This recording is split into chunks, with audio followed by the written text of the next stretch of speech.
Hello, welcome back to Sabi Market Channel. It's nice to have you here. It's always a pleasure, and this is a shout out to all of our viewers and subscribers, both new and existing. We really appreciate you dropping by and watching our contents. You're special. I just want to let you know that. Okay, so in today's video I'll be walking you through Champion Breweries PLC.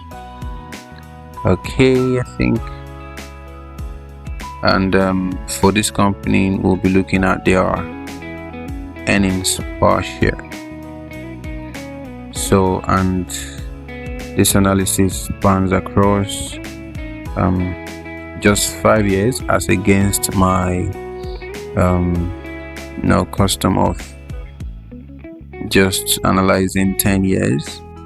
When I saw this company, I became curious because I've never heard of them before, and then they caught my attention. But unfortunately, during my research, I could only scoop out 5 years, and then I decided to just work with that. And the chart is already saying a lot. So before we go forward, I would like to compel you to subscribe to the channel if you haven't done so yet. Please kindly do so, and in the course of the video, if you like what you see, kindly hit the like button. And if you have any question or a different perspective, just use the comment section. Just drop your comment. I would be happy to respond as soon as possible. Okay, alright, let's dive in straight. I would like to first talk a bit about Champion Breweries Plc. They are actually a Nigerian brewing company located in Akwa Ibom State. Probably that's why I haven't heard of them, because maybe they were somewhere like Lagos or Abuja. It's just, I think they are just kind of restricted to Akwa Ibom State. So this company, however, was established in July 31st, 1974. They are that old. I was thrilled when I found that out. And they are also known for producing Champion Lager beer. I don't think I've ever come across this beer, though maybe because I do not drink beer. Maybe I'm not a drinking person, that's why. And they also produce Champ Malta. So this actually negates that. Okay, even if I don't drink beer, at least I drink malt. But I've still not stumbled upon this malt anywhere around Lagos. So I don't think Lagos is their target audience. Maybe because they feel that they do not have the competitive advantage here in Lagos, or I don't know why. So, and they actually have a rich history spanning across 4 decades in this region. Now they became a publicly listed company on the Nigerian Stock Exchange with diverse shareholder base, and their leader is Chief Senaj J. Opana. So some of their other products actually include, like I mentioned before, the Champion Lager beer. They have another Champion Lager beer with ginger extract. They have the Champ Malta, I mentioned that before, and then they have the Champ Malt and butter cookie flavor. So I'm trying to picture how these things would taste. I'm trying to imagine how they'll taste. Champion Malt with butter cookie flavor. I trust that'll be interesting. Then lastly they have the Champ Malt with tiger nut flavor. These people are just interesting. It just sounds like an experiment to me. Okay, so they have actually undergone significant transformation since their inception, and they also have some notable milestones, which include their incorporation in 1974, the launching of the Champion Lager beer in 1976, and they converted to a public limited liability company in 1992, and then in 2014 Heineken International acquired a majority equity stake in the company. Okay, that's making sense. And then in 2021 Heineken increased its stakes to 85%. Wow, so Heineken actually owns 85% of that. And then in 2024 Heineken NV signed on SPA for the transfer of its equity to Enjoy Corp. Okay, so also there is sustainability and corporate social responsibility. So here they prioritize sustainability and corporate social. So they are actually focused on protecting the planet through environmentally responsible practices and sustainable operation, like many other big company does. And also they offer career opportunities in various fields, including brewery marketing and finance. And they also, as a culture, value their employees and provide unique employee value propositions. So that's a brief overview of the Champion Breweries Plc. I bet that 80% of my viewers will be hearing of this company for the first time. But if this is not your first time of hearing of this company, please kindly let me know in the comments. I will celebrate you especially, and tell me what you know about them. And also, if you are just like me, who's just stumbling upon them the first time, you can just make a little research about them to see one or two things you would like to know. All right, let's dive in straight to today's analysis. So you see here that it's just a short chart spanning across 5 years, and then we're looking at the earnings per share. So I've done quite a number of videos on earnings per share. You may want to look those up, but then I'll just do a brief recap on what earnings per share is. So earnings per share, also called EPS, is a financial metric that calculates the net earnings of a company allocated to each outstanding share of common stock. So it's a widely used indicator of a company's profitability and is often considered a key factor in determining the stock value of that company. So the components that are required are put together to come up with the earnings per share includes the net income, which is the company's total earning or profit, the preferred dividends, which is dividend that's paid to preferred shareholders, which are subtracted from net income, and then the total number of outstanding shares, which is the total number of common shares outstanding. So when an EPS is high, it indicates that there's higher profitability and there's potential for growth for that particular company. Now, investors often use this EPS to evaluate a company's performance and compare it to industry peers or the overall market. So there are actually different types of EPS. We have basic EPS, which is this one we're dealing with. Then we have other EPS like diluted EPS and adjusted EPS, which is beyond the scope of this video. As a metric, this EPS actually has certain limitations, like the ignorance of cash flow. So this EPS actually focuses on net income, which may not accurately reflect a company's cash flow or liquidity. It does not account for risk and it can be manipulated. So some company may use accounting techniques to manipulate their EPS, making it essential to review the financial statements and notes carefully. So what are the practical applications of this metric? So one is investment decisions.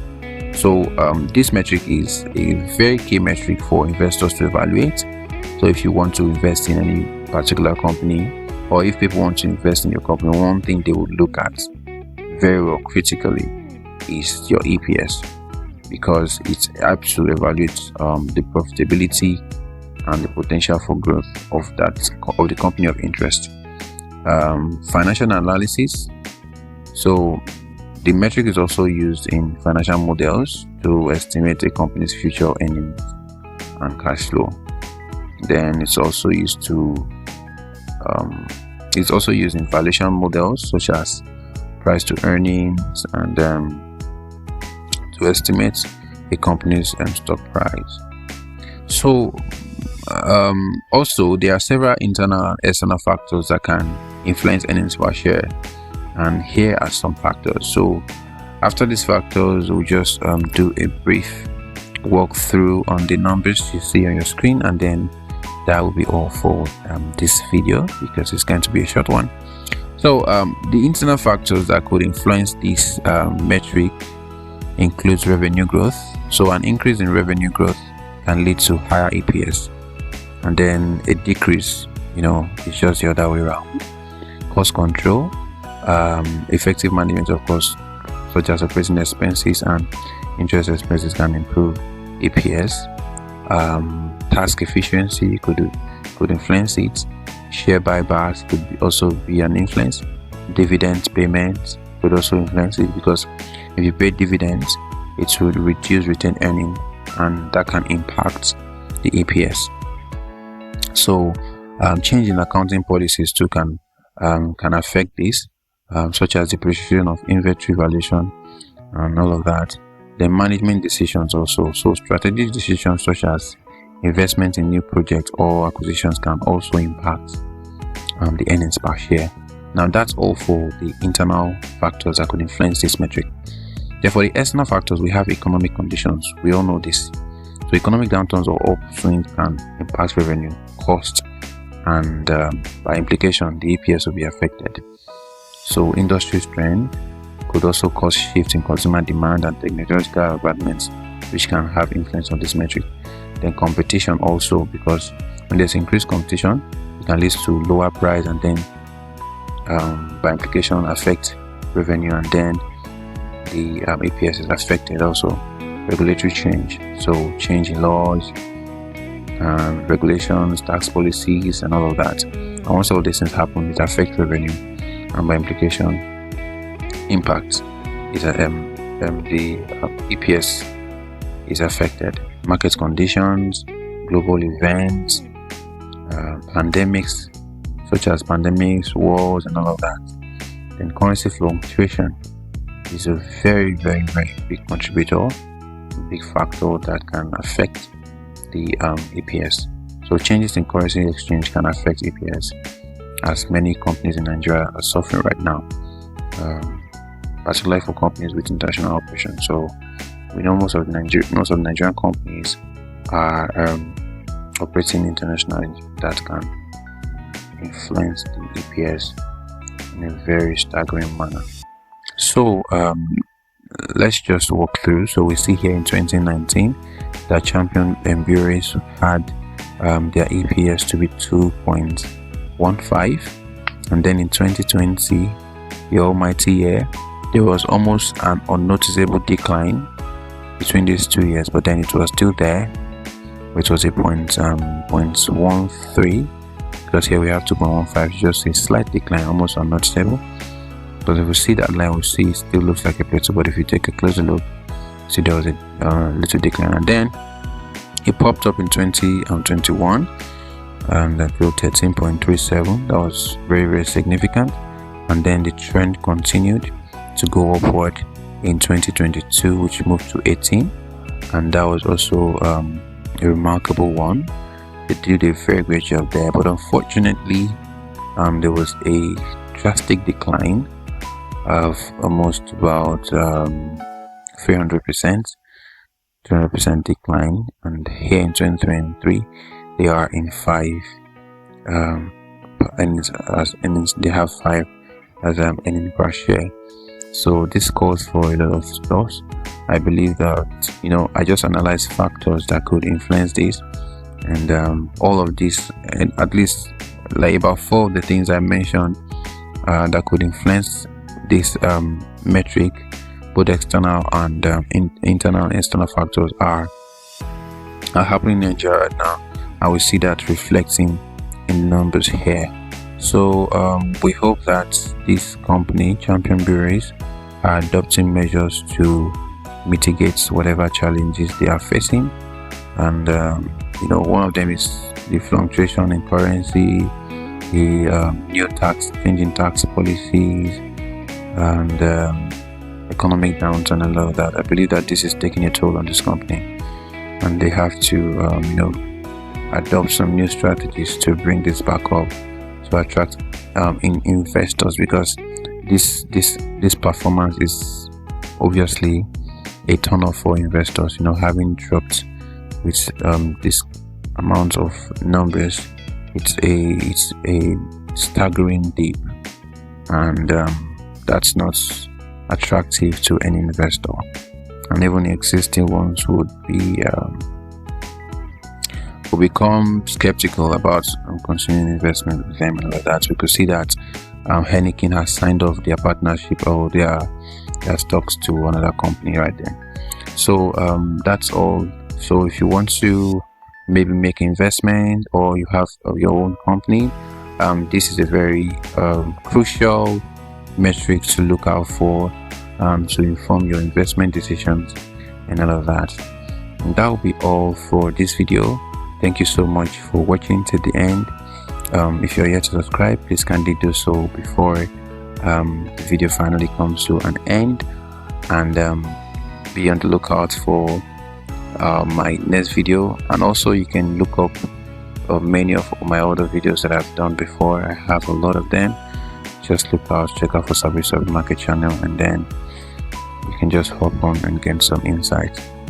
Alright, in the absence of that, I'd see you in my next video. Do not forget to drop your comment. Like I mentioned before, if this isn't your first time of hearing of this company, please drop it in the comment section. I want to know, and let me know what you think. Bye bye.